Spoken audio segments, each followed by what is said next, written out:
welcome back to my RP-0 campaign using the Race into Space mod, multiplayer against some fine competitors.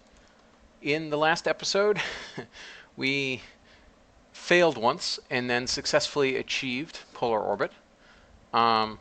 So one of the first things that we're going to want to do this episode is go ahead and go back to that satellite, which I forgot to do at the time, as commenters on YouTube pointed out, and actually get the polar science. That's somewhat important. The other thing we should be doing is, I totally forgot, completely and totally, that there are these things called biological samples, and that we should probably loft them into space and stuff. So yeah, I get to do that too. And that's how we'll grind out some sounding rocket contracts, get some extra science. And then fairly soon we should have some serious new engines unlocking. Because we get early orbital rocketry in 4 days, basic orbital rocketries in another 54 days. So basically 2 months from now we'll have a decent set of engines. Meanwhile, however, we definitely need to upgrade the tracking station. And happily, synchronizing now works. And, woo, I'm the leader. Let's close that. And where's the message? Look at that. 100,000 funds for being the first to complete first satellite. Well, I know what we're going to use that on. We're going to upgrade our tracking station.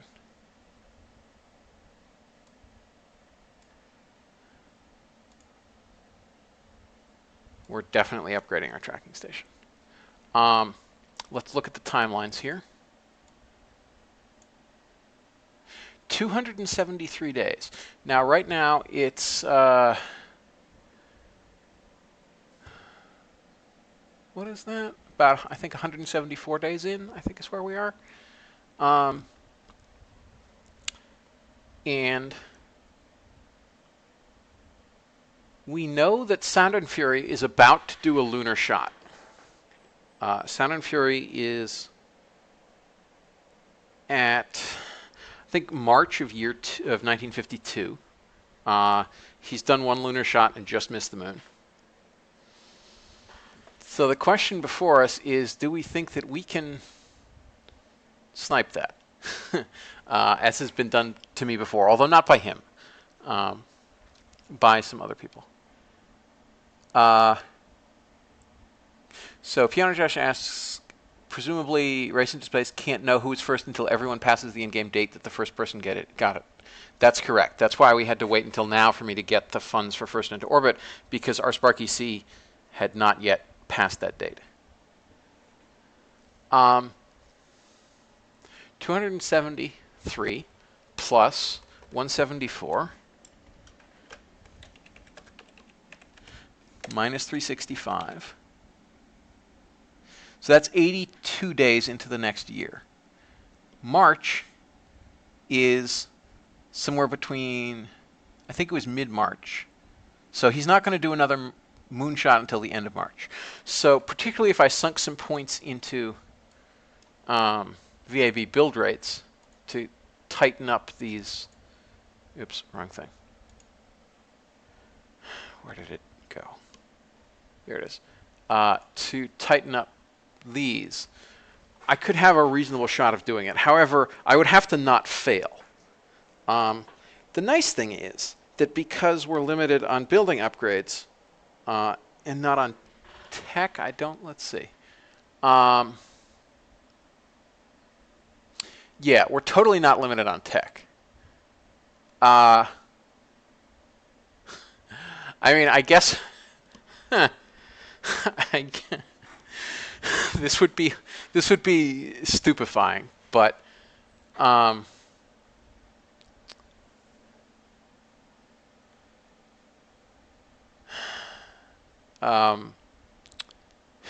I get stability early probes, my first craft in the lunar sphere of influence could be a lunar orbiter that then proceeds to crash and get lunar impact. So I could get all 3 lunar contracts at once. Sadly, I don't get the money if I am currently the leader. And if I did that, one would make me the leader, and then the next would trip, and I wouldn't actually get the money. So that's, while an interesting technical challenge, I'm not sure I actually want to combine those. Unless I just want to deny somebody else the 80,000 funds from doing that. So I think that's probably going to be my long-term plan. And what I might well do is not sink the money in now and let Sound and Fury get that first, because otherwise it's wasted. And also he's, because he hasn't sunk money into the building upgrades either. Although he is doing everything with Conrad, so he kind of doesn't need to. It's like, okay, if he gets the lunar flyby, and then a few weeks later I get lunar impact and lunar orbit or something, or at least one of them, because I've done lunar orbit from. I've used baby sergeants as basically I've flown a heavier controllable version of Pioneer 0 by using baby sergeants as kick motors for lunar orbit insertion, and that's not even that hard, because you just create the maneuver node, use the upper stage to orient you, spin up, decouple, and then by the time you get into lunar at periselene, you can then just fire, and it's fine. So that's not that hard. And then if it's got more than like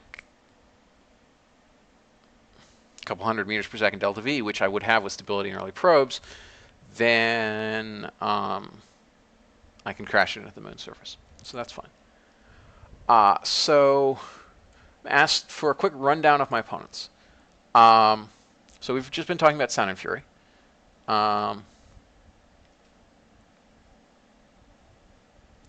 And we know he's currently at day 74. So that's what those calculations were like. That's mid-March. That's like March 13th, I think. It's hard to convert numbers into days. So Sound and Fury, from Conrad, from Go for Launch, from making this race into space mod. Pap, from making all those awesome contracts that we're currently testing. Me, because I'm chalking at you. RSparkEC, from taking over a lot of the co-development after I left, and patching up a lot of stuff, adding procedural avionics, which is awesome. He also has, I believe, a long-running RP-0 campaign on YouTube. Lou Diamond, you also know from many posts on the forum, from various configs in our own RSS and helping out there. So yeah, it's a fraught field. It's people who are going to give me a run for my money. So yeah. Anyway, like I was saying, let's go ahead and get some polar science. Polar Orbitron. Let's fly you.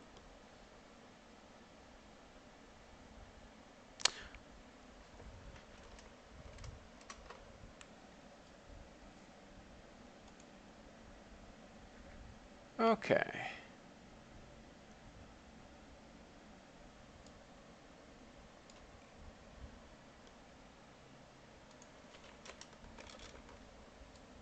So, where are we right now? We're over the water, and we don't have any signal. We're over the water? That's interesting. I would have thought we were over the pole, but whatever. Well, we're out of contact with the ground station, so we can't do much of anything.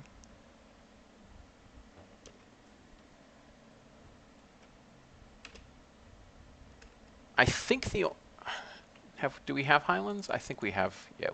Oh, we didn't have a Geiger counter from Highlands, though. So we'll transmit that.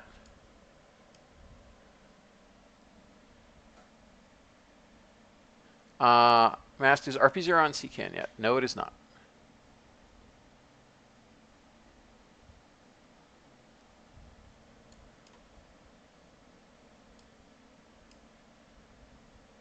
Specimen Spiff says, last night I tried to make something like your boosted A4 and got into orbit with my first flight. It didn't work. Presumably, the reason it didn't work is because I wasn't in the start node anymore. I had early avionics, which meant that I had way more delta V because I had a tiny light probe and all sorts of stuff. I've done orbit from the start node. It is possible, but you really have to redline things. You've got to use... You have to use a lot of tricks, and you have to nail the heck out of your ascent. I have an Imgur album, I think, showing the launch vehicle in orbit. Mostly because you have to use a tiny bit of RCS to align, and then you have a bunch of kick stages. It's tough.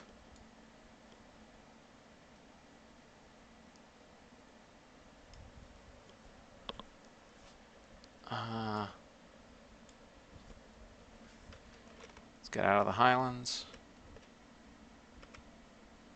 Oh, I should have installed X-Science, shouldn't I? That would have been smart, wouldn't it?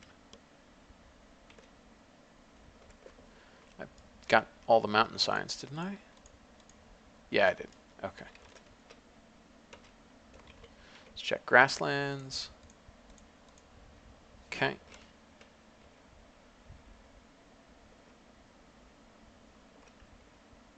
So actually, I'm wondering whether for that the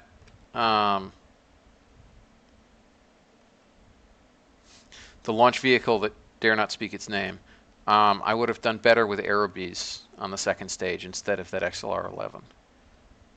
Might have. I mean, because we had the RCS control, because the XLR-11 didn't gimbal or anything, so it's not like it gave us attitude control, and it's disgustingly heavy. So it might have just been better with 1 or 2 stages of Taerobees.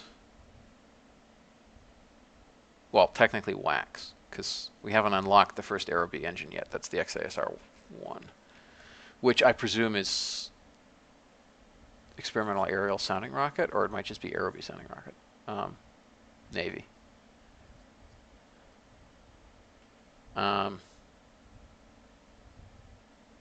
Oh, chat's saying that the issue with that debris part that I saw that was like on escape trajectory from the sun was from persistent rotation, not from anything else. Given that it occurred to me and I'm using the latest persistent rotation for 1.2, I assume that hasn't been fixed. Now we're over the poles. All right. Let's get us some science.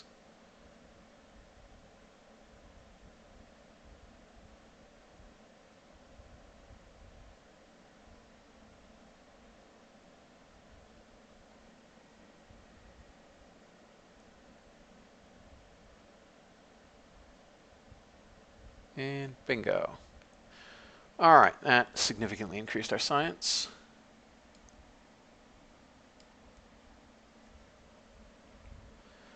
Okay. Oh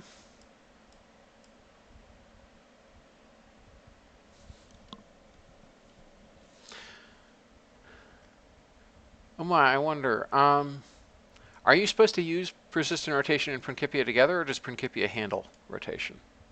It probably handles it. I don't know. Maybe chat will tell me. I don't think there's any more science to get with this thing. And it's on a fairly... Oh, we were near apogee. That's why things were moving so slowly.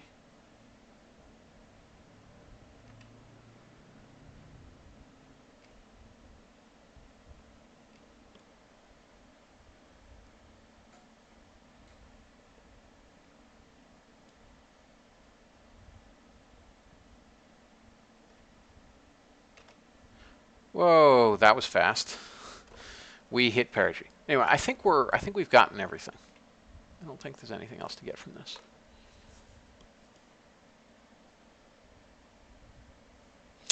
So Kundalini14 says, I totally thought it was pronounced Principia. So if you go back to, I think, episode 2, I have a long disquisition on Latin pronunciation, which you might find useful to listen to.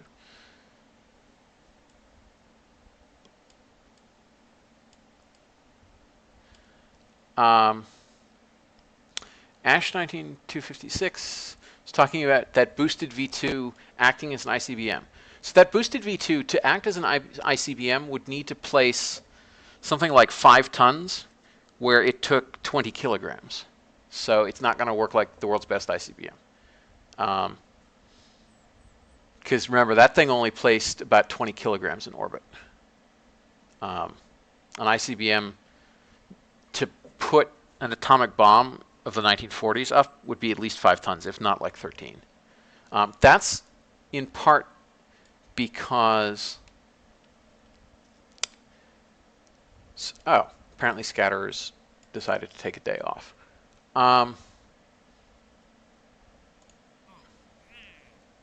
So part of the reason why, for example, Vannevar Bush and others thought that ICBMs weren't really going to be a thing was just because nuclear weapons were so god-awful heavy that it was going to take an utterly incredible vehicle to actually boost them, whereas you can cart around 13 to 20 tons in an airplane. That's not a big deal. Right. So...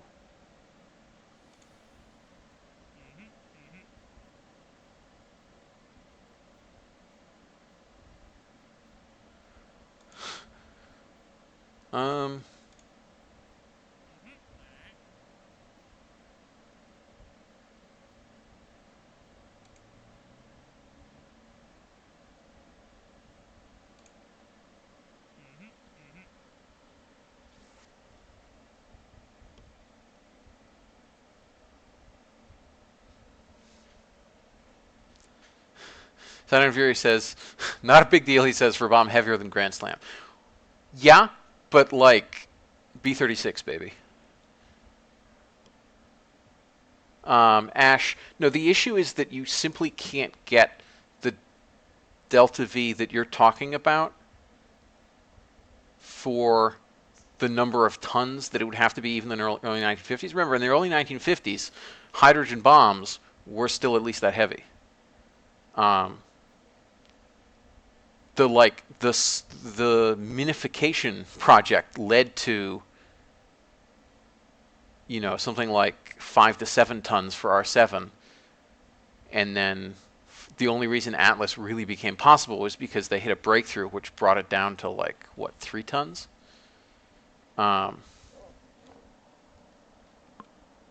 So yeah, that's the issue. Is like you're talking about the delta V that we had for that thing, like even if you only needed about 8.8 kilometers per second for an ICBM, we'd probably have 8.8 kilometers per second with maybe 150 kilogram payload. So we're talking about not a single order of magnitude to a ton, going from 100 kilograms to a ton, but 2 orders of magnitude to an early 1950s nuke. So we'd need a launch vehicle that was 2 orders of magnitude larger than what you saw on screen. And that's why von Braun's ferry rocket in 1948 is like heavier than Saturn V to place 10 tons in orbit.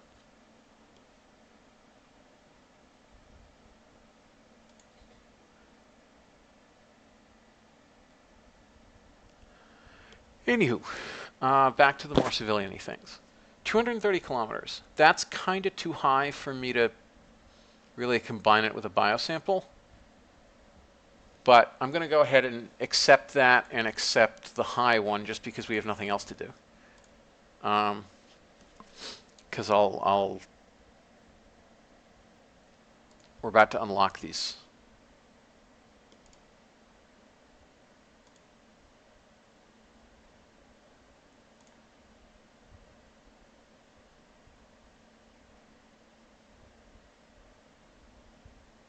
New toys. Okay, time to go play with the new toys. The sky was black because Principia...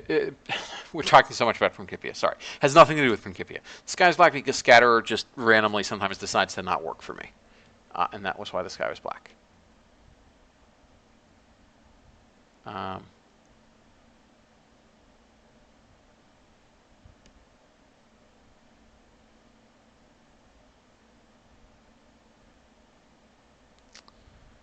Okay.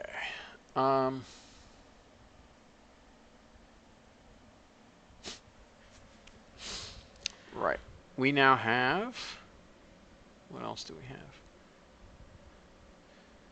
Yeah, because we did those early missions, because I sent, what was this? Oh, that must be an old message. Because we sent that first early astronaut up, it doesn't make sense to do suborbital hops at the moment because you don't get any first from it. You just get money. Which, like, okay, you get money. But how annoying it is to fly a reentry on a suborbital hop with a winged reentry means that I'm not going to do it unless it'll give me a first. No way, no how. All right, so that's expensive, but okay. We definitely need to start proofing these baby sergeants. Definitely, definitely, definitely. And we need a decoupler of some sort. And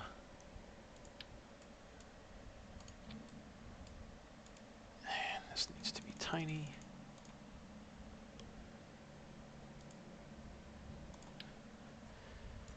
And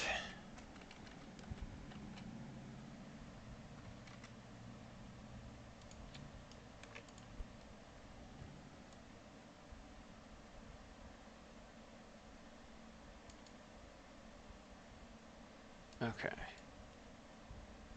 Now, annoyingly, we don't have a decoupler of the hole in the middle, so we can't quite do the general solid rocket tub.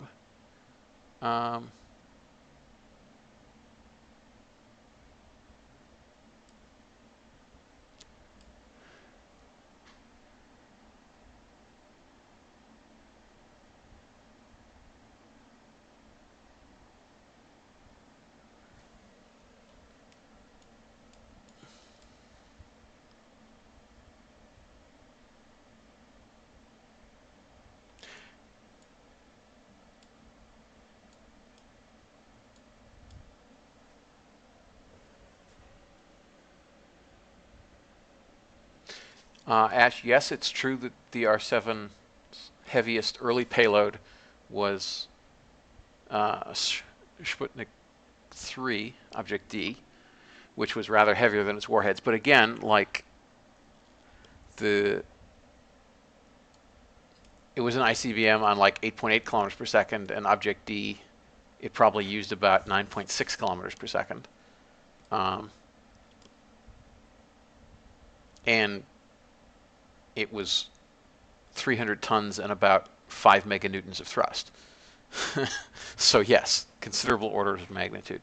And almost half again the specific impulse, and somewhere between double and quintuple the burn time of an A4. And yeah, no, I know the staging messed up because I haven't actually looked at it yet. Because this is staging when that stages, which is bad.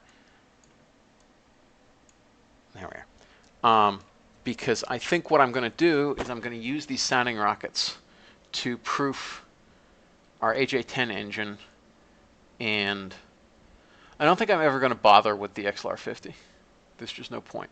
I'm never going to actually use the AJ-1037, this early AJ-10, but we'll get data transfer to the AJ-10-104D, which we're about to unlock. And we'll also get most of that money back. Move these up even more. About like that. All right, what did we call it? Archer 2.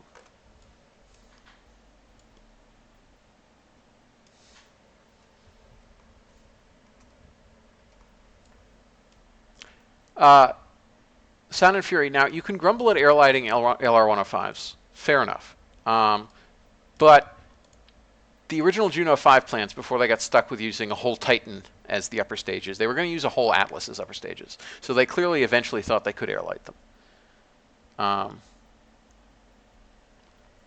Piano Josh asks, investigation in preventing air lights for some engines.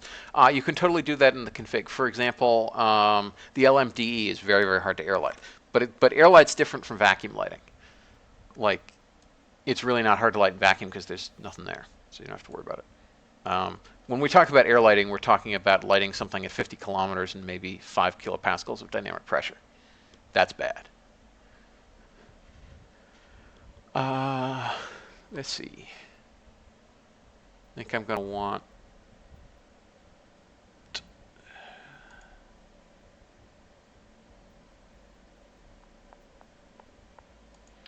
one of these. Oh boy, is that big. Oh, also it has a lot of nodes. All right, now it has fewer nodes. Oops, come on. There we are. It had high symmetry. Oh, and I have a tank max of 2 meters because I haven't unlocked any of the other things yet. Right.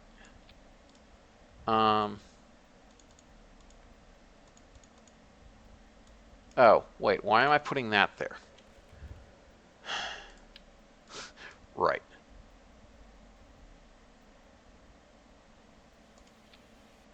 This is what's actually supposed to be here. Okay. Let's bring it down to 1 meter.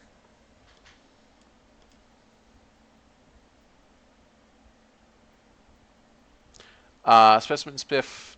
The sparkers are to ignite excess LH2. It's not actually igniting the engine. The actual ignition of the engine is going to be inside the combustion chamber. Or inside the gas generator, and then the combustion chamber.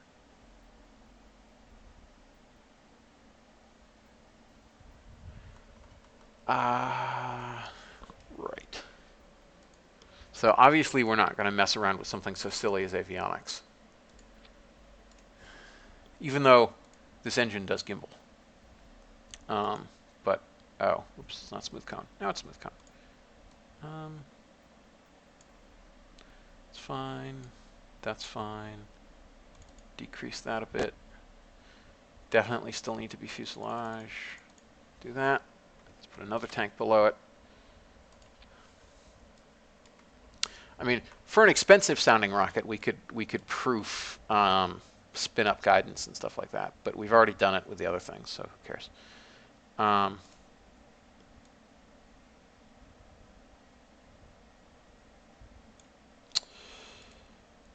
Yeah. Let's see. And we want another one of you down here, and we'll basically swap the dimensions. Oh, but we do need, right, we need a boat tail.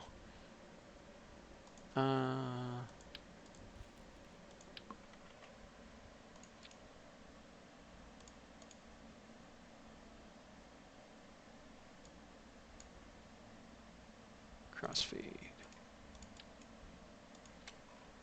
Now, where did I stick that AJ-10? I thought I placed one out, but maybe I didn't. Put that there.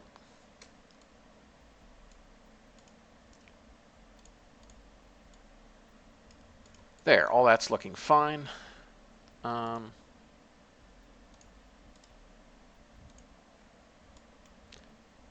the burn time for this,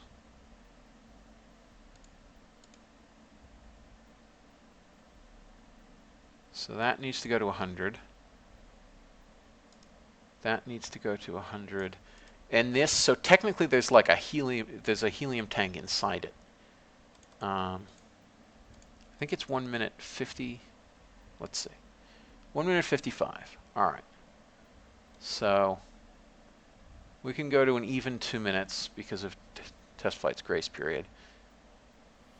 But I think the utilization has to come down by rights.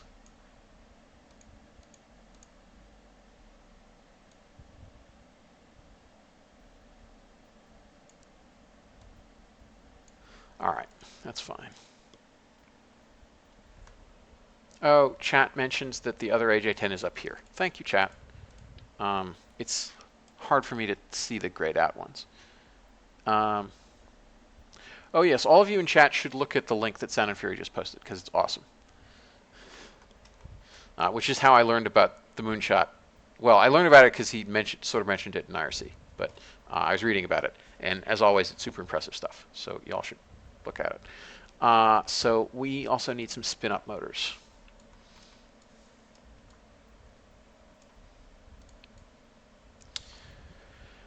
But before we do that, let's go back here, and where's interstage conic? That's too long. That's a little short. Let's try with this. There, that's broadly acceptable. Okay.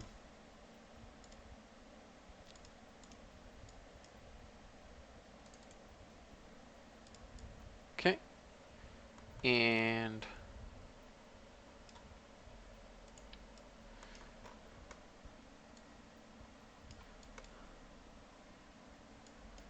see if I can get away with doing this. Oh, it doesn't really attach to that very well.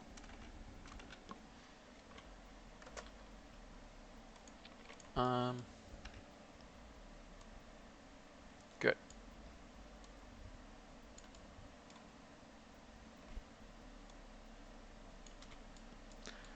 Okay, so that will spin us up.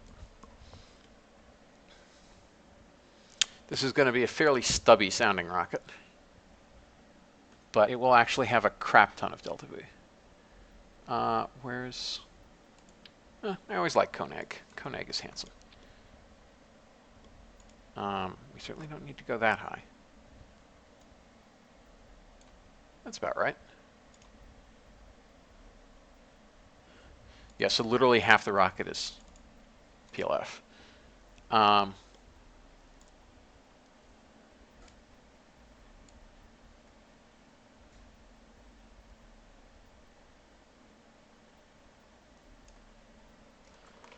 Move this up.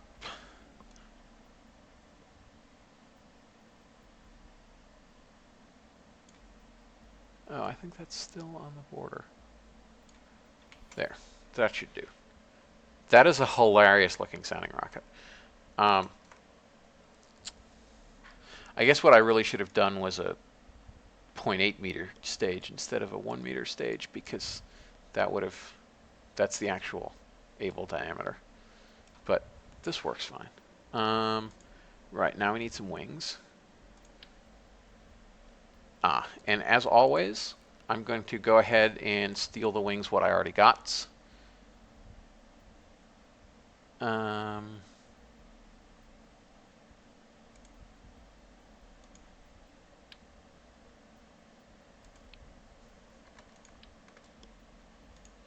Except not quite, because they're actually, these are early and I want supersonic, but we can use that to save as default and then re-grab the supersonics. Bingo. Let's get 4 of these.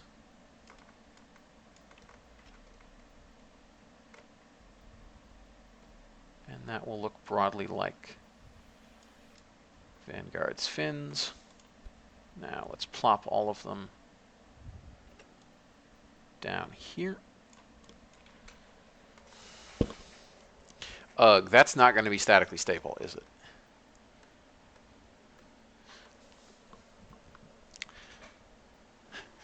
Specimen Spiff asks, has anyone tried a low-tech air launch? You don't gain a whole heck of a lot by launching it from a prop plane. You would gain a fair amount by launching it from a jet and a zoom climb. Okay, these have got to be way bigger.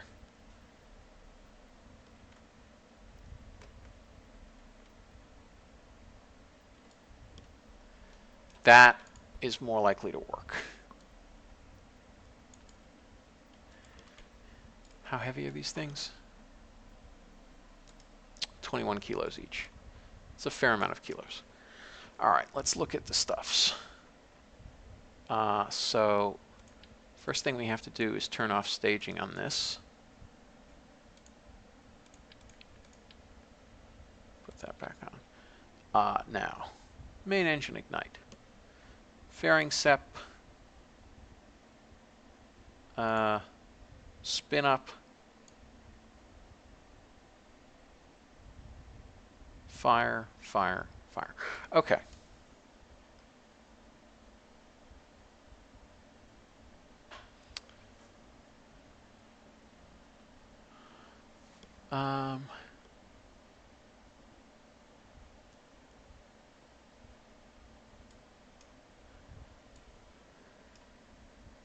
Yes, and we basically did, as DuoDX points out, we basically did the exact same thing in Go for Launch to test this engine. Let's verify that we're actually statically stable. Hi, far. Well, dang. Oh, but that's only at really high angles of attack. As long as we're at low angles of attack, we're fine. Ish. So, yeah, let us solve this problem by spin stabilizing.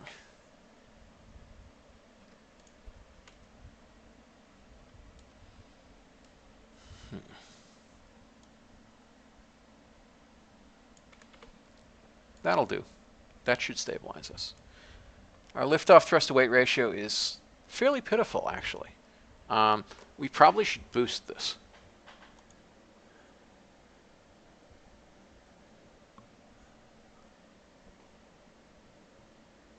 Where's...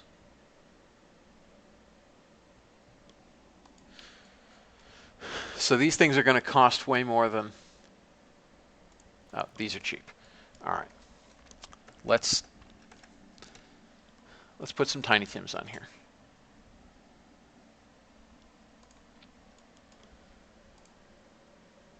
We need to do this because we need to... Oh, that's right. It attaches that way. All right, so let's use the new ones. We need to do it this way because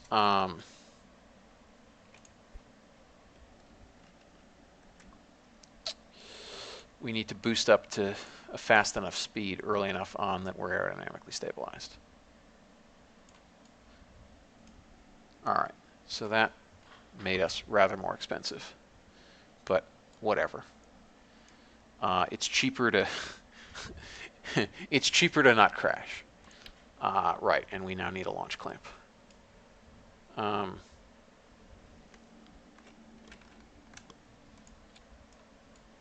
Okay. So, here we go. This should get up pretty darn high.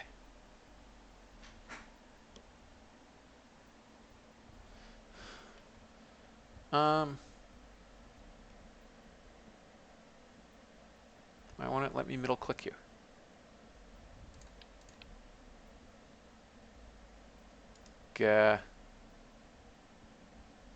What happened to... Did someone break the TestFlight config for the Baby Sergeant? That's weird. Looks like. That's really weird. They used to have a TestFlight config. They had a TestFlight config the last time I played. What's going on here? Engine configs. Oh, somebody renamed the engine config but probably didn't... Yep, that's why. They renamed the engine config but they didn't rename the TestFlight config. Well, that would explain things. All right, we'll be back in just a sec. I have to go ahead and fix that, or otherwise I won't get data credit for doing this. Be right back.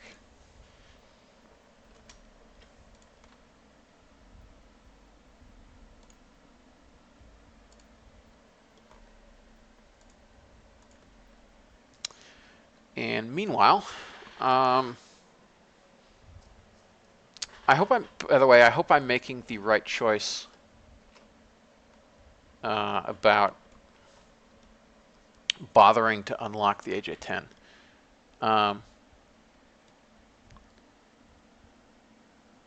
Because it may or may not actually be worth it, but we'll see. There's Baby Sergeant.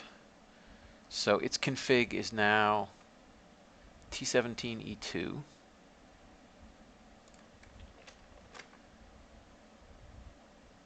Oh, and there's JPL. Oh, because I think what happened here was that Phineas Freak probably added the lower tub and upper tub configs, because there are actually two different sets of configurations for the Baby Sergeant.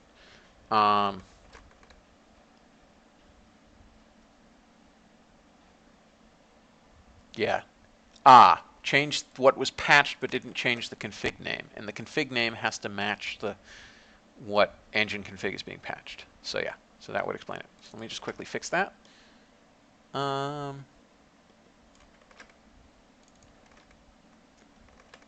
And they also don't have tech transfer. Well, but we're only ever going to use the JPL config, so that can be fixed later. So let's go ahead and get KSP back up.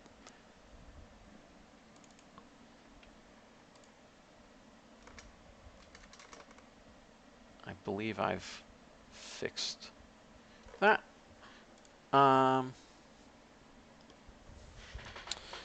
Duodex suggests a slideshow of cool realism overhaul pictures for the Be Right Back screen. Yes, I totally should. That would require me to know how to do that in OBS, though, which I kind of don't. So, Sound and Fury, you may be prejudiced against Baby Sergeants as solids, because upper stage solids are apparently bad MK. But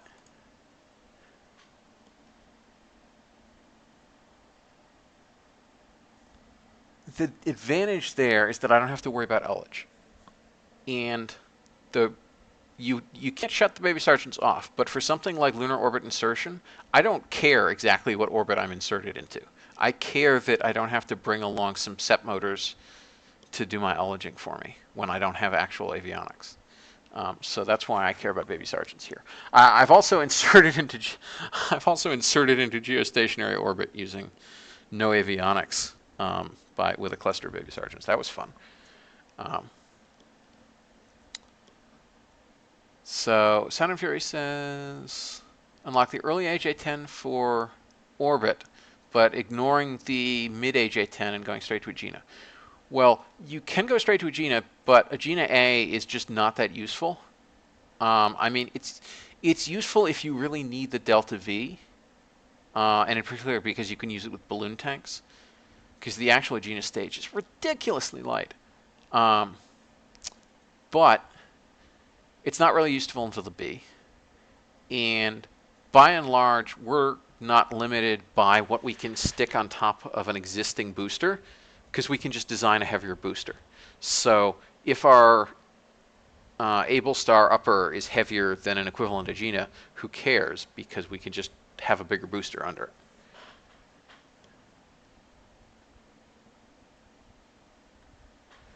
Sound and Fury says Agena B is in the same tech node as A. That confuses me deeply because it used to be in a different tech node. Okay. Well, if you get an Agena B at the same time you get the AJ10-104D, then yes, presumably you would want the Agena B, because you generally, unless you're making an orbital tug, you don't need more than one relight per stage. It is kind of nice to fine-tune your orbit a few times with an AJ10, but you can really get away with doing much of that with RCS. So that's fine.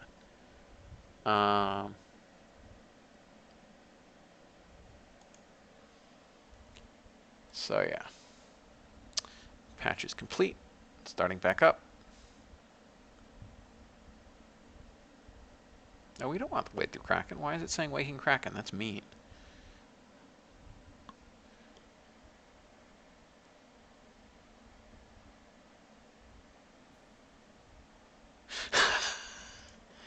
Sound and Fury. In fairness, I would probably find that out fairly immediately on unlocking the node, because the Agena would. But yeah, why are you telling me this? But why am I telling you any of my plans? Because it's the kind of competition where we actually talk with each other. Although I happen to do it on a great screen so you can actually literally see what I'm doing. But you're also making mission reports. It's these other jerks who aren't actually showing what they're doing. They're the cheaters. Okay, let's load up.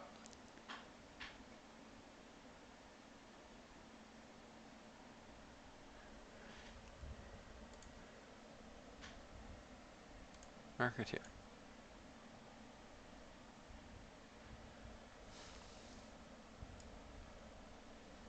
Oh, yeah, that is totally going to hit the clamps, isn't it? All right. So, because we don't actually have the FASA thingy that sits on the bottom, we're going to have to do this the hard way.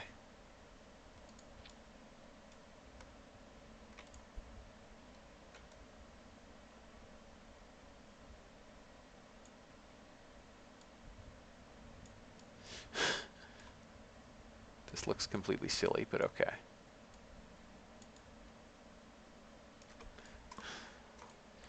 It's totally wrong anyway. It should be upwards. Right.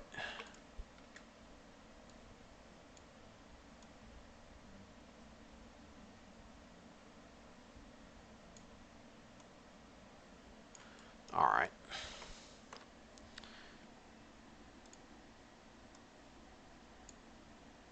And boy, is that the wrong stage for those to be in. And why do we only have 2 of them? Oh, because they're the fairing sides. That's interesting.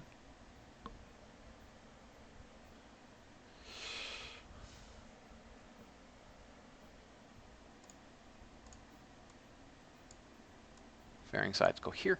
Okay. Now that looks sane again.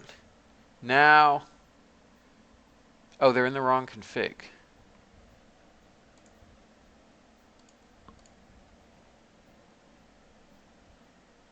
Does this not actually cost any money?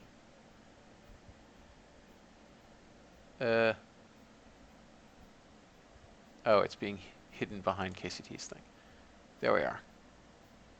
Yeah, doesn't cost any money. Okay, why would we ever not? That seems like a no-brainer.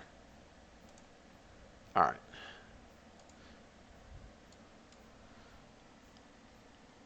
So that was the special one for the last stage of Juno, which had slightly higher performance, which was needed to actually get Explorer into orbit. So now let's go ahead and R&D.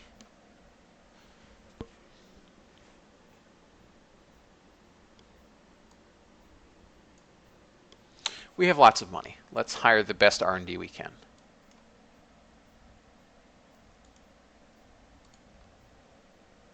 And we want it done fairly fast. Okay. So we're going to go ahead and do that. Oh, and we got some. We had some carryover data from our WAC sustainer. That's cool. Right. So let's make a couple of these. They're fairly expensive as sounding rockets go, but I think they may be slightly cheaper than our A4 boosted ones. I mean, they also don't have any guidance. That's probably why they're cheaper.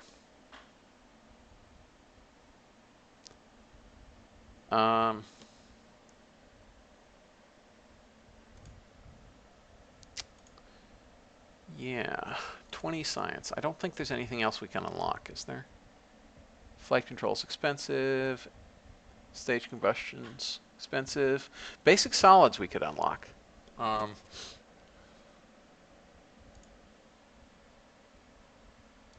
It gives us a KCT point, and we're about to get a lot of science from those lunar shots. But do I want to save up for stage combustion or something I'll actually use rather than basic solids?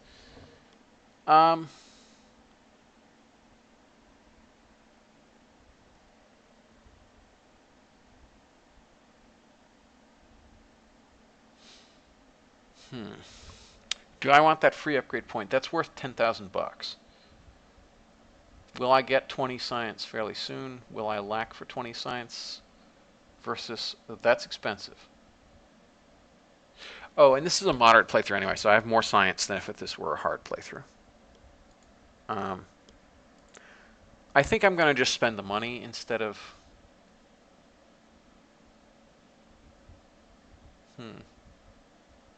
Oh, I'm going to get lots of science from the biosamples too. So, Let's just go for it. We'll get an upgrade point. I'm not going to be lacking for science, really. No upgrades. Let's increase our build rate, and let's... That's probably good enough for now.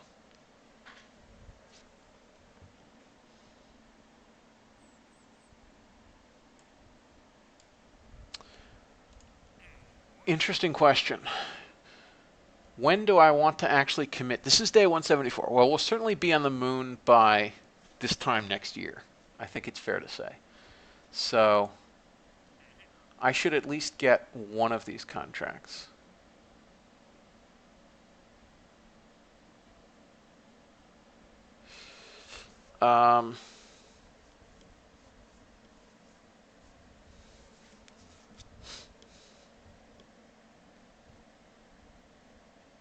So why don't we get this one? Because this is the one that I'm fairly sure that Sound and Fury is going to beat me to. So it kind of doesn't matter. But it'll give us some money. And now we can go ahead and... How expensive is this? Good God, that's expensive.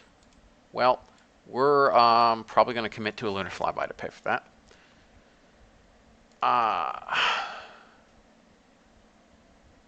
It's already upgraded. That's also quite expensive, but it would give us a second build rate, which would be nice.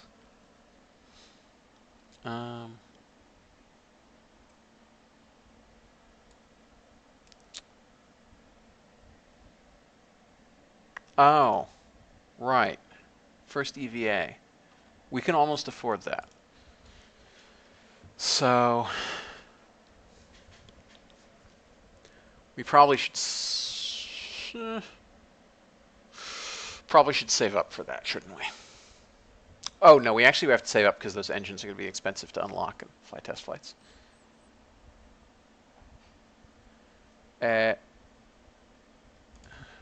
Oh right, let me sync because we're now back. Cool. Okay. Now, let's go ahead and warp until one of these is ready. 14 days.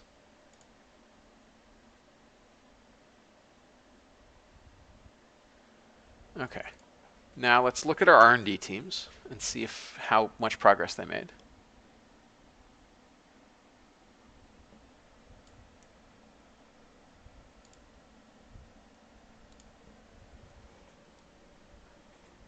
Okay. Research is going fairly well. 25, 28. I forget what the R&D limit is, but it's something. Apparently it's 2,500. That's cool. At least I think it is. Let's wait another day and see whether that changes. Well, I mean, we'll roll it out. And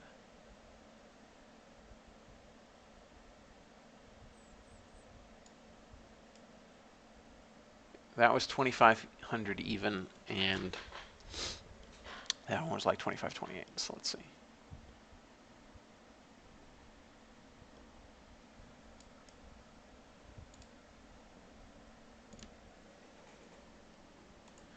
All right. So I think we may have hit the R&D limit, which appears to be 2,500.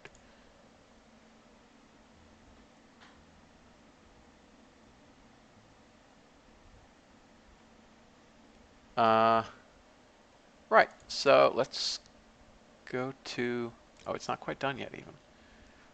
Let's see if we go to space today.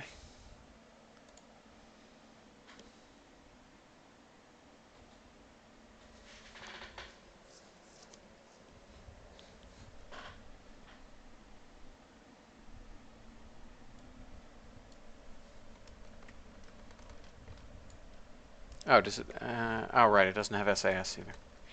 All right.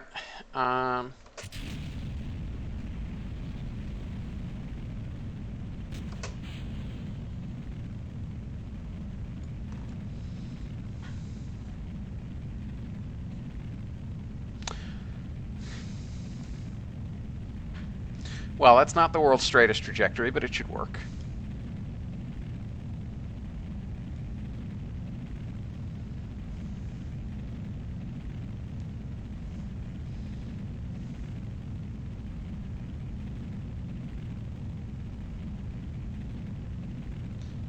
Yeah, we're arcing downwards kind of disturbingly quickly. Might have to spin up faster. Should have angled those boosters slightly.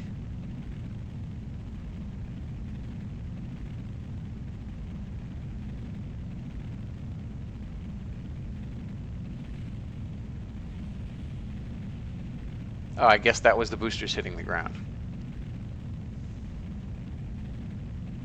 1 minute left.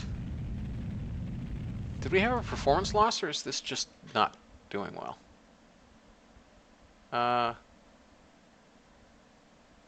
Yeah, alright. Whatevs.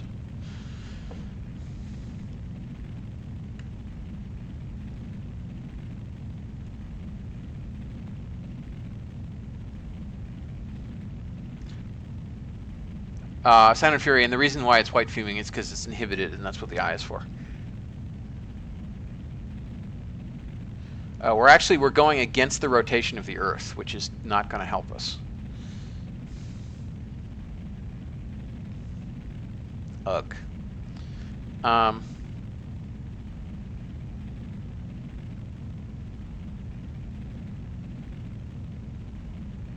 Also precessed slightly, it looks like.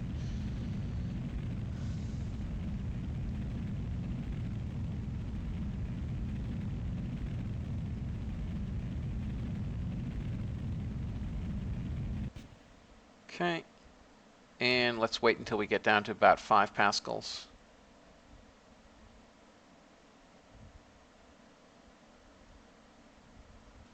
Okay, fairing sep, spin up, and light them up. Oh, that's precessing not awesomely. And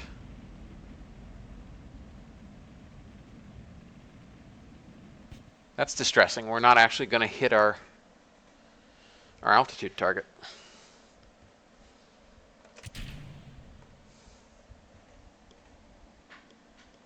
Well, we'll hit the low altitude target. We actually didn't have any failures, which was kind of shocking. But I did do all that R&D. So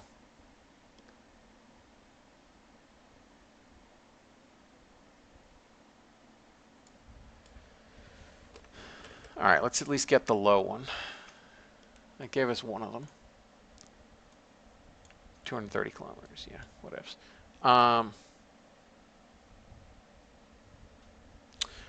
Once again, I failed to actually get flying low science from that thing.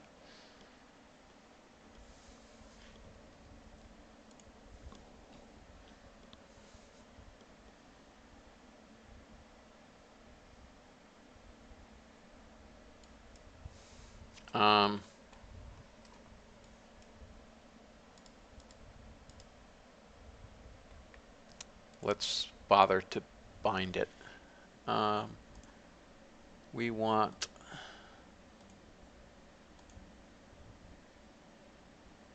that. All right, and it will only reach about 1,200 kilometers. I think I want to spin this up slightly more, though. Okay.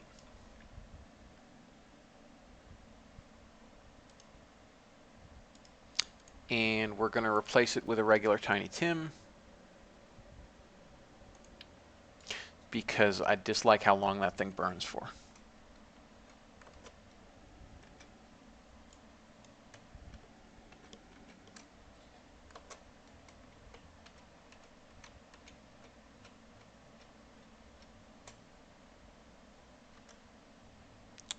What is going on here?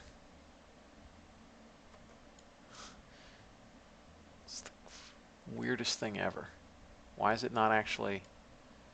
Why is it not doing what I want it to do? Why is it doing what it wants to do rather than what I want it to do? Those decouplers are just not actually getting highlighted. All right, so let's solve this by getting rid of that. And now see if it yes. Now it actually attaches to them. That's better. Okay.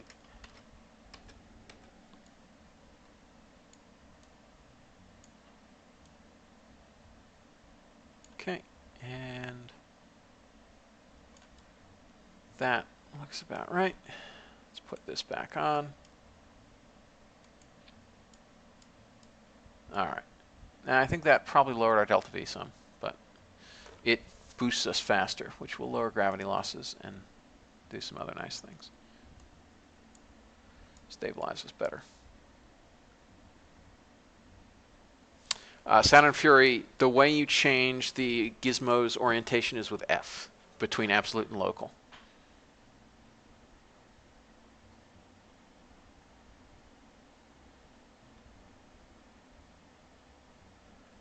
Okay. Tragically, this is not the world's best sounding rocket. So, guess what we get to do? We get to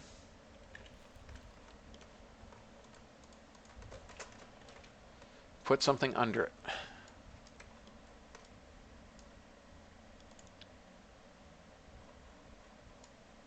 Oh, apparently I attached the launch clamp to the... That's hilarious.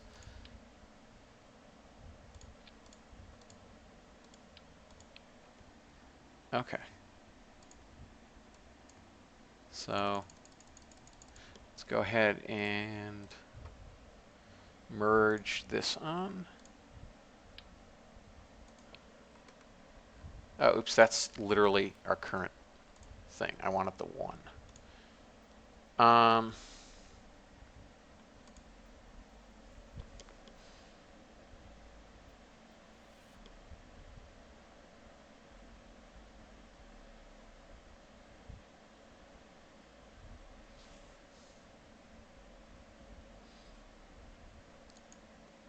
think I actually want this one.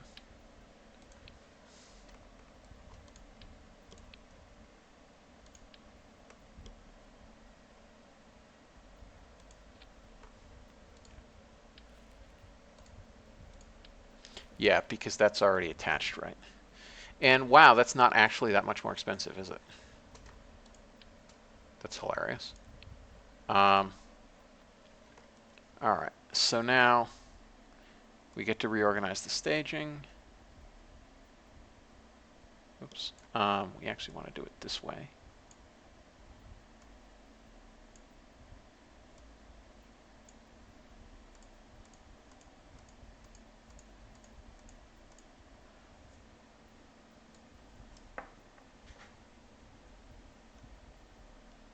Okay.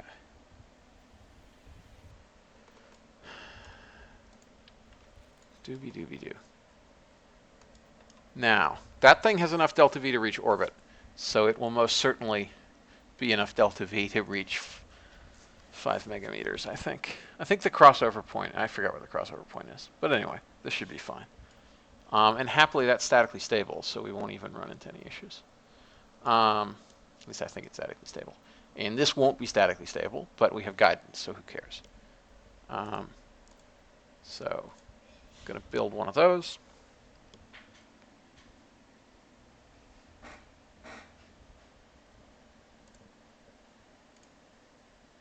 Not going to take that long, so we'll be okay with the contract. Let's get another medium while we're here.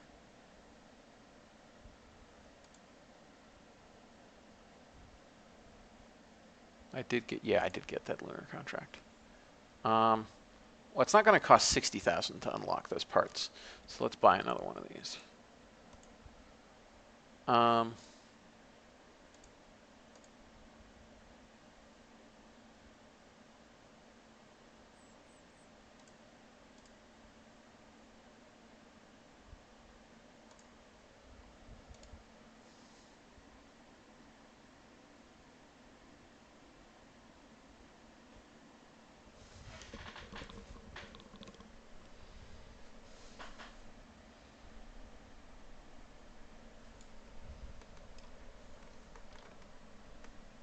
Okay.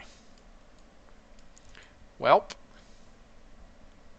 That's a weird artifact, but okay. I think that's Eve. All right. Up we go. And let's arc slightly.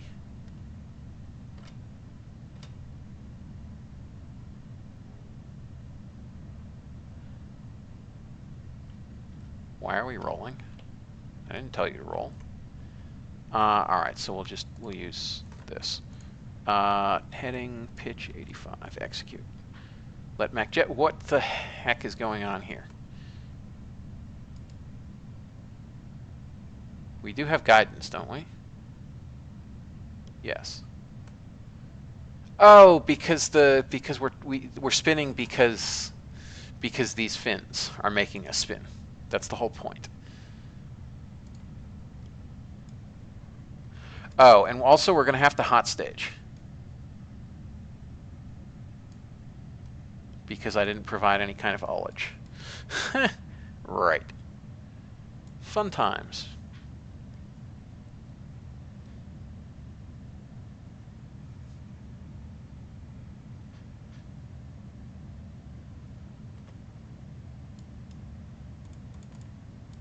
Okay. Light it up. Off we go. And thank you, chat, for reminding me to do that science, because I had, of course, totally forgotten. Upper atmosphere we've done. When will I remember things? It's hard to remember all the things.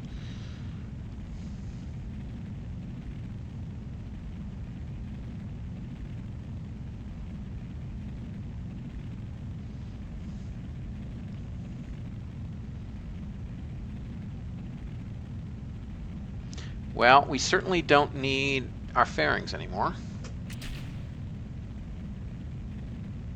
That was interesting. Oh, no, because we went from ECF to ECI. That's why. All right. Yeah, but the fairing SEP did precess us slightly, I think. Hard to say. Oh, that's an interesting artifact. Oh, well. Oh, there it goes.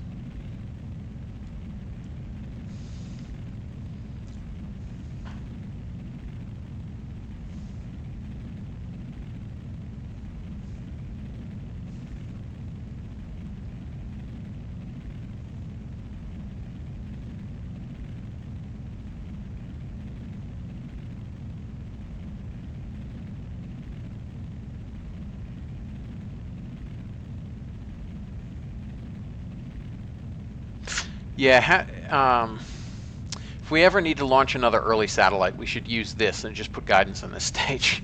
It's so much better.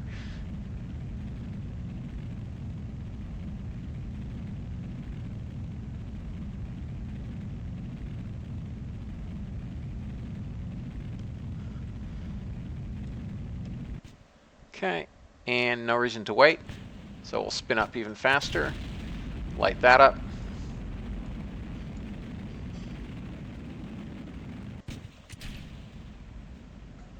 Fire that.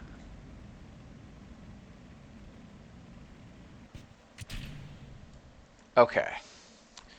Yeah, so we're going to pass our requirements.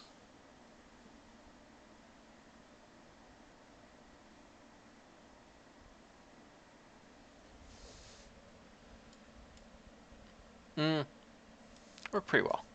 The fact that it was spinning was only surprising, not actually bad. I mean, spin stabilizing the first stage was fine. Like, I wasn't actually using it for guide. I didn't need guidance for it. All right, let's warp on up. Okay. Sounding rocket high. So we got a fairly trivial amount of money in both cases, but that's fine.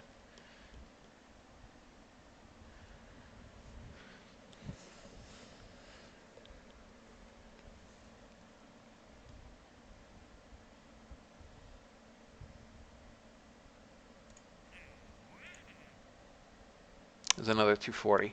I think we'll just launch the bio thing. I have no particular interest in this thing now. Because we actually have a bunch of data now. Ooh, can I actually see engine data from here? I can't remember. Well, I could if the TestFlight icon showed up here, but it doesn't seem to be. I think that's a long-standing issue with TestFlight, that the icon sometimes doesn't show up.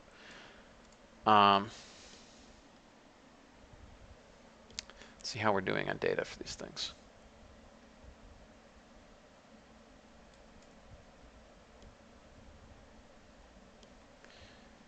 Almost 4,000 data. So we're well past, we're well into the kink in the curve. I think you get 75% reliability at, what, halfway up the curve, 40% up the curve? So we're 75% of the way to max reliability, I mean. And that's, how do I have more data than 10,000? That confuses me. That is an interesting issue with TestFlight, but that's okay. Hopefully it's clamped. It'd be weird if it weren't clamped.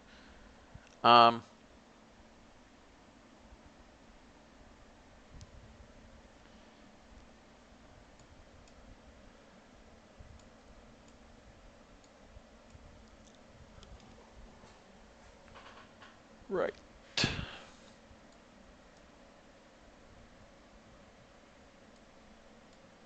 So now I get to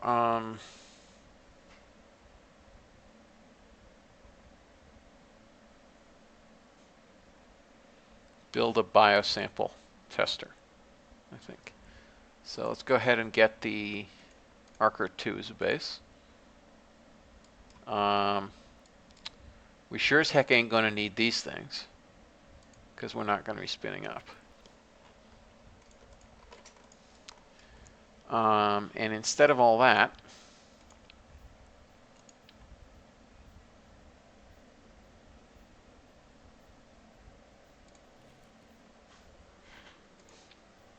actually we'll stay with that thing.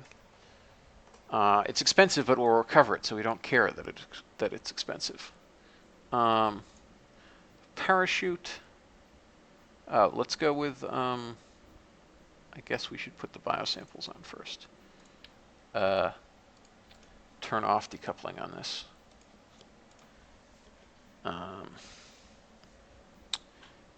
And we actually need 3.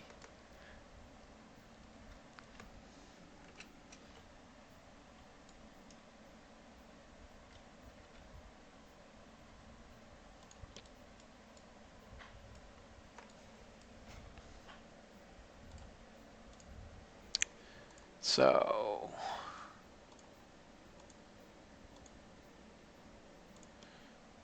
two is this one. 3 is this one. Oh, son of a gun. They're in symmetry. All right, well, that's fine. I'll just do one and recycle the other. Observe biosample. All right, now we need some parachutes, don't we? And so let's put some parachutes on here.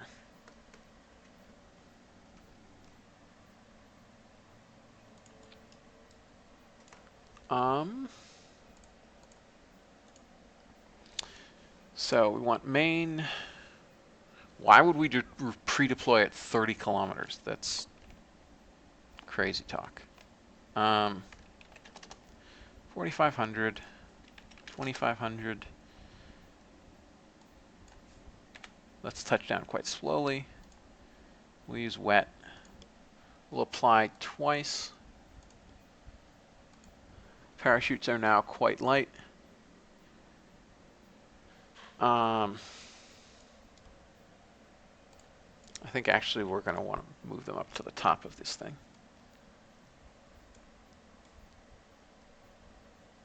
About like that. Looks right. All right. Now, let's ask FAR how this will behave at, Mach 8. Ugh, it's actually statically stable. Let's see how it looks like that. Now it's unstable. Well, I guess we need to add some fins, don't we?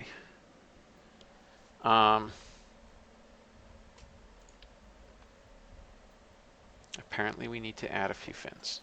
That's distressing, but acceptable.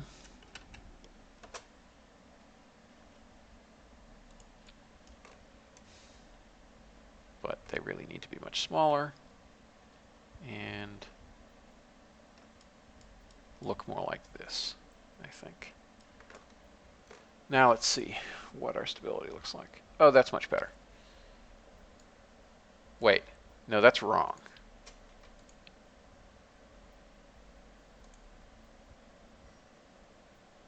Why did that make us less statically stable?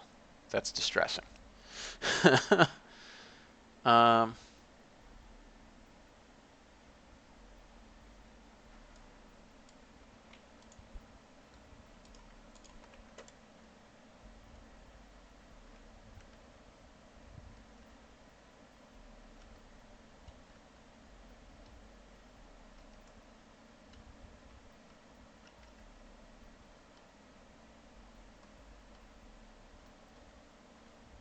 What's going on here?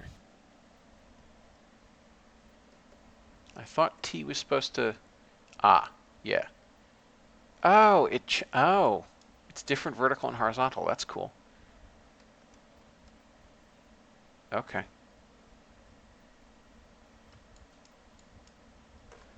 Is that stable?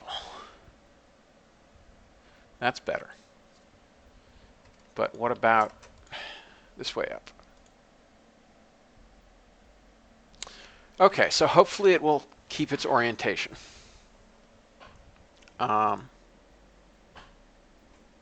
Skin 473. What are these things? 1073. So we definitely want to enter this way if we can. How heavy are we?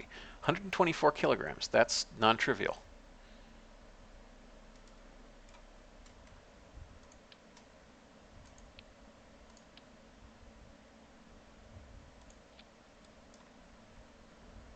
Oh, that's interesting. The biosamples are... All right, so we'll have to change how these things work.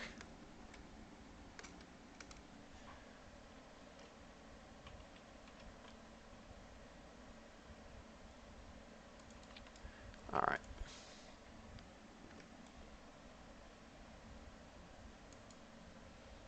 We'll do it like that. Could just have triple of them, but this is fine. Oh, and let's quickly recheck FAR. That's better. And what about at Mach 2? No, we don't care about Mach 2. We care more about Mach 4. Good. Please tell me it's unstable this way. Yes, it is. Excellent. We've done our job. All right.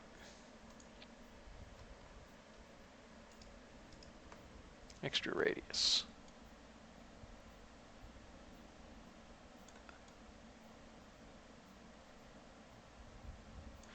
Okay, that will do.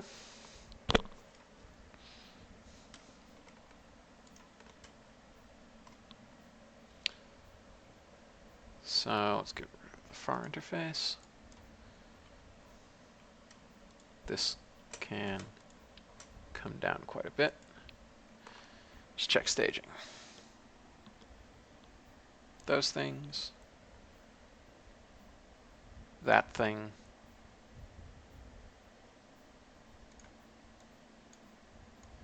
All right.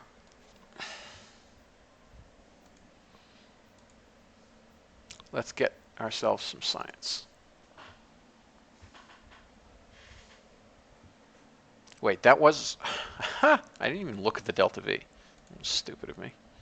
It's probably like 2,500, 3,000. It'd be nice if it's 3,000. I doubt it's 3,000. Oh, it's... Geez. Well, we're going to space. We might have to shut that down early. We want to get up to only about 145, 150 kilometers. All right, let's go. How are we doing on tech? Basic orbital rocketry has 23 days left. So just about when this is done, we'll be ready to start worrying about our next launch vehicle. Isn't that nice?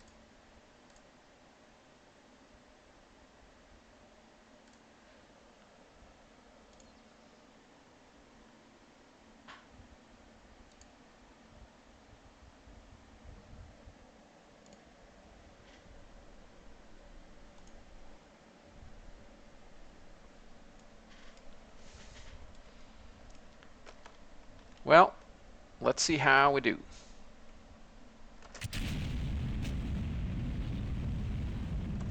Oh, I didn't. Whoop. That's weird. Why is it still stuck on? That's really pretty weird.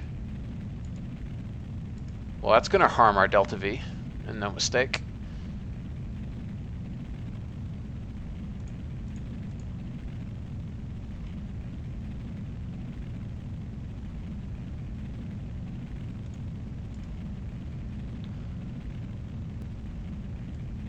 Why is FAR open? That's weird. Okay, now it finally fell off. Good we had a lot of excess delta V, I guess, because that was weird.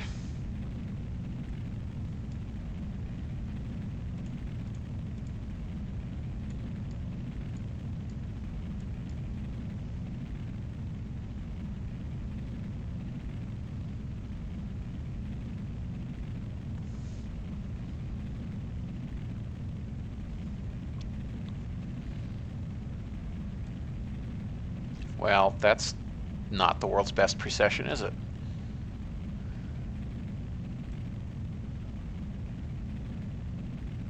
That's better, slightly.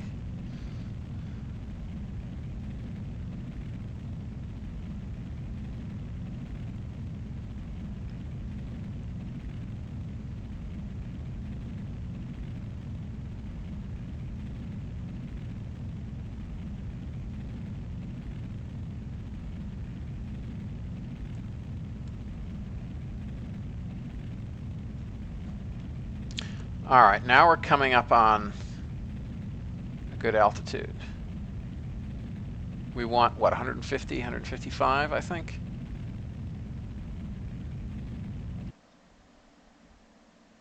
All right, we'll do 160, because I was a bit worried about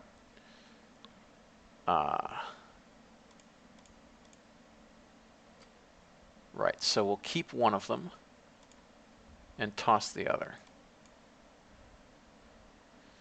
And when we get to space, we can finally do the third.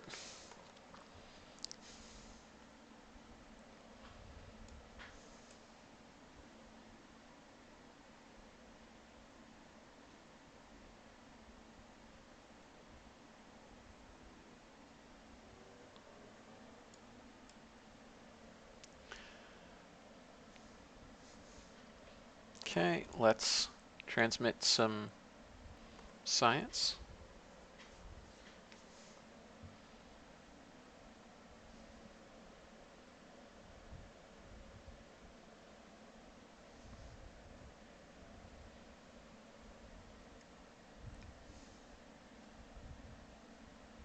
Oh, we didn't actually lose that much in terms of apogee, so I could have cut off at 150, but whatever.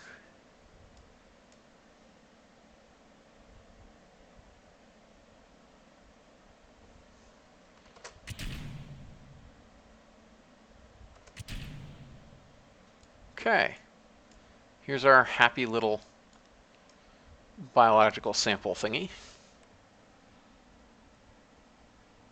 Space. And fruit fries, just feeling observed and determined mating is possible without gravity. Awesome. Good to know.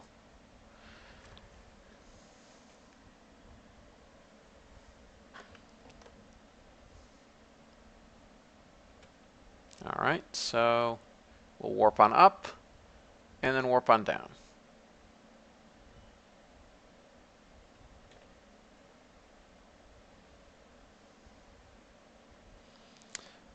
And hope that we have a sufficiently low ballistic coefficient that we don't burn up.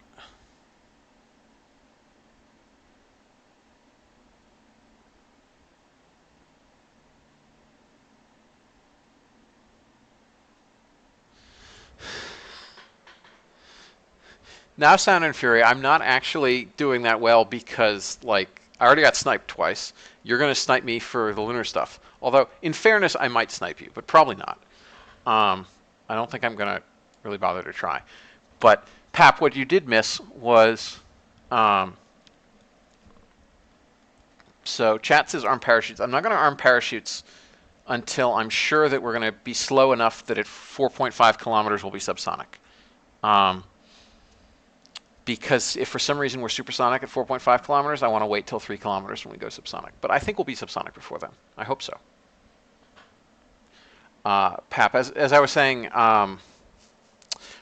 what I was seriously considering was my first lunar launch was going to get the lunar orbit and lunar flyby and lunar impactor all at once, which can be done if you have enough like if you have 300 meters per second of hydrazine after you insert to lunar orbit, then probably should be fine to do a deorbit burn if the periapsis is already low enough, which it hopefully would be. So we'll see.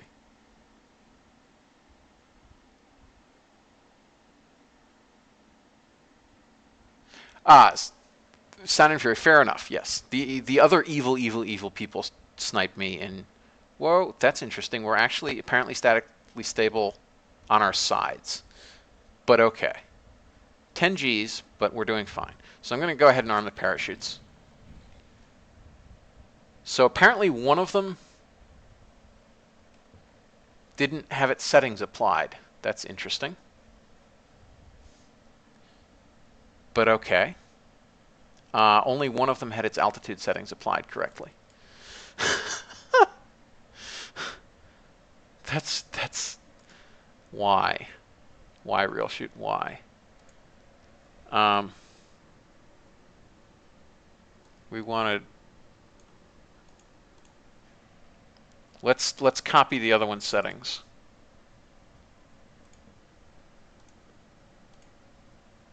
And check this again and see if they now both open at the right time. I can't cut it because if I cut it, I won't be slow enough to. It cuts the semi-deploy as well as the full deploy because it's all the same chute. So we have to wait a while apparently.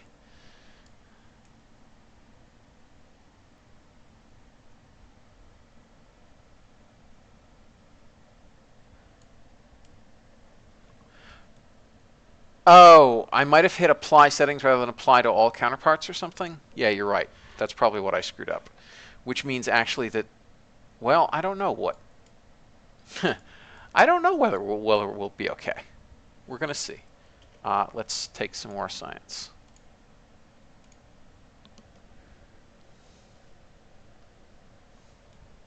While we're doing this. And let's fizz warp our way down. Chat is saying I did click it wrong, so that's why. It's not a RealChute bug. It's a Nathan Kell bug. It's a bug in my head. Hopefully the chute parameters were broadly correct enough that we'll be okay. It might just take a long time to land. But I'm willing to be okay with that as long as we survive.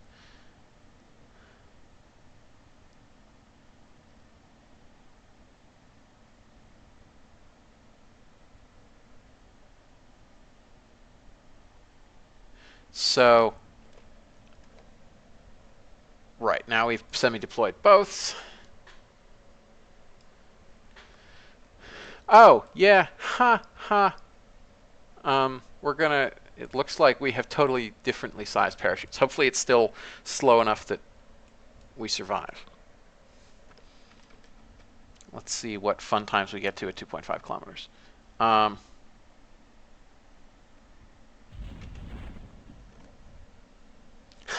All right, well, we're certainly going to survive this one because we're going to land at about 1.5 meters per second. So this may be some time.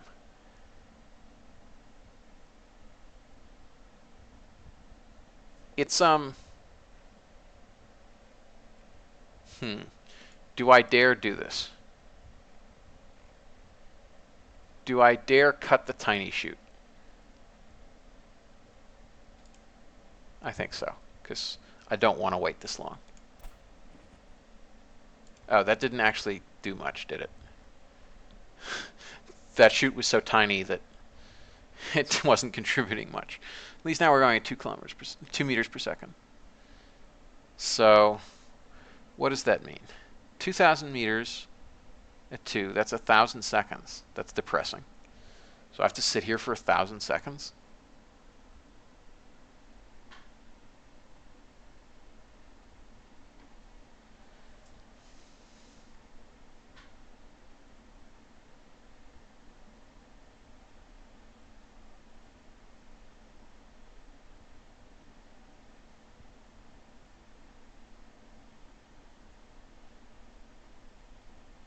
I could sync the deploy altitudes. I couldn't sync the actual chute sizes because that would like change their mass and all that fun stuff.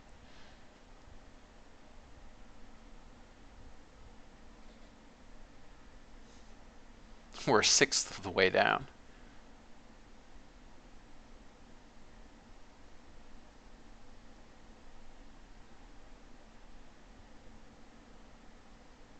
Yeah, 13 minutes divided by 4 is not terrible. A little over 3 minutes. So we're a quarter of the way, which is about a minute. So yeah, whatever. And I do have chat to keep me company. It's very important. Glad this design worked. This will give us a boatload of science. Well, not a ton of science, but enough science. So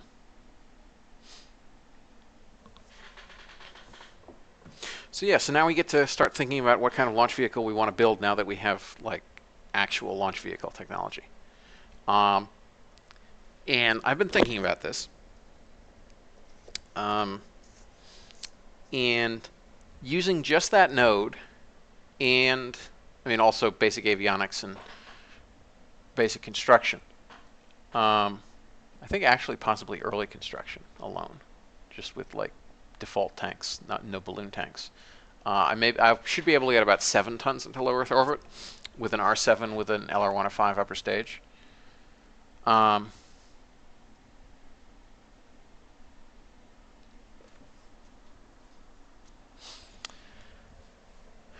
So the question is, what can we do with 7 tons in low?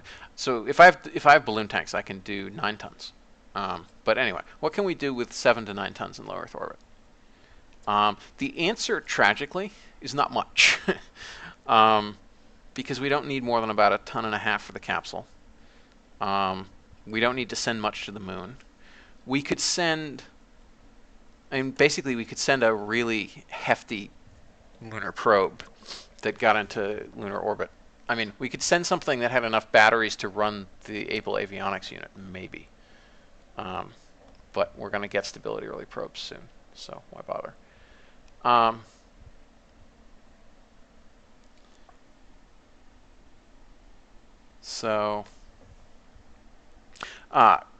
Kindelag is asking about no connection in RSS.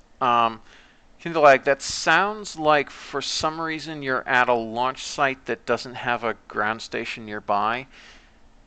Check on tracking station view that you have a nice dot right under you.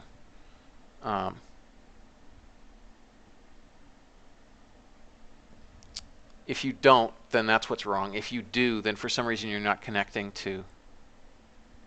So you're at the Cape, but yeah, but check you have a dot under you.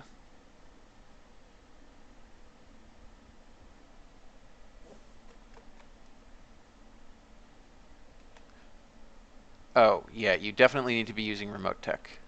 Yeah, if you have the latest RemoteTech, and you should look on map view and look at the dots, you should have a dot under you at the Cape. Let us know whether you have a dot under you. Because if you don't, then RemoteTech didn't put the ground station there. If it did, then you have a ground station there, you're just not connecting.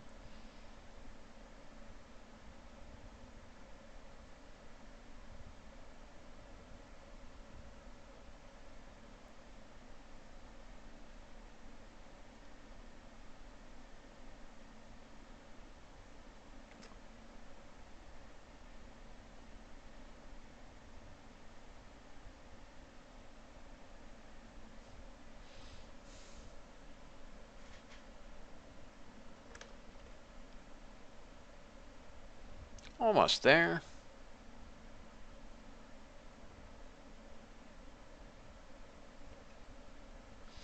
Well, the fruit flies probably won't even notice the impact. I mean, they probably notice the 10 Gs up high, but...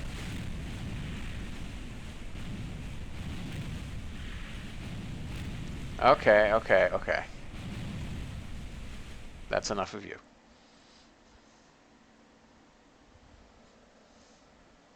Oh yeah, I really need to...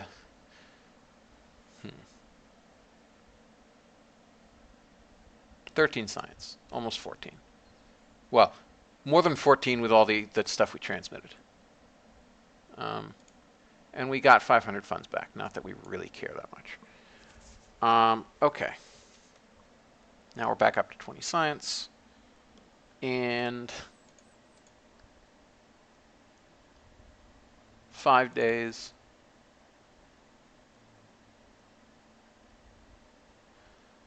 All right. Now we finally get to the... Oh, I never actually renamed the pads.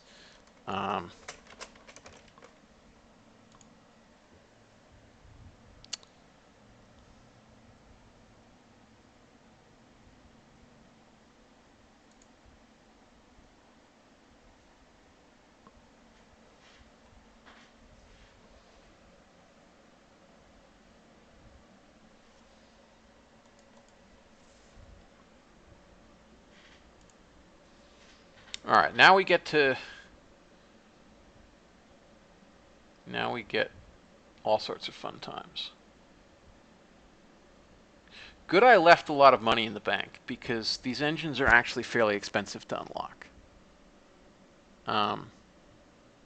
Pretty sure we're going to need that vernier no matter what we do.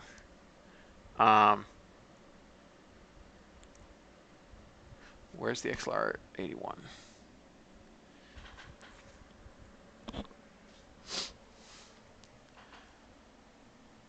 So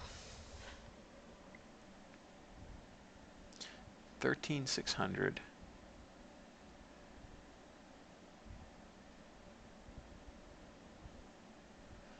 All right.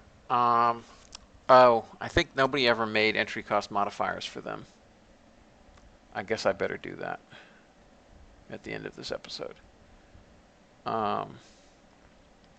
Because, yeah, they're like, I think there's something like 80-90% plus commonality between the 107 and the 108, so there's no way you should be paying that entry cost twice. And certainly between this 107 and this 107, there should be no, once you get one, you should get the other.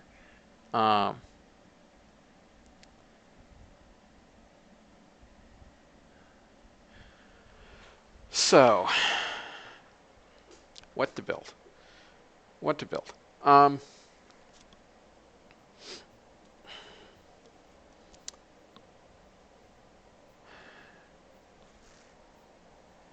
I think I'm probably going to have to sleep on it, because it's actually a fairly hard decision, and I've also been streaming for a fairly long time.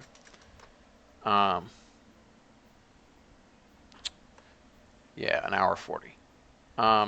So yeah, I think I will leave it there. Try to figure out what kind of tech path to take, whether to... I'm fairly sure that I want the LR79 just because I get a fairly cheap upgrade to the H1. And the H1 is actually pretty useful. I may still go staged after that, but early on I will definitely want the LR79 and then the H1.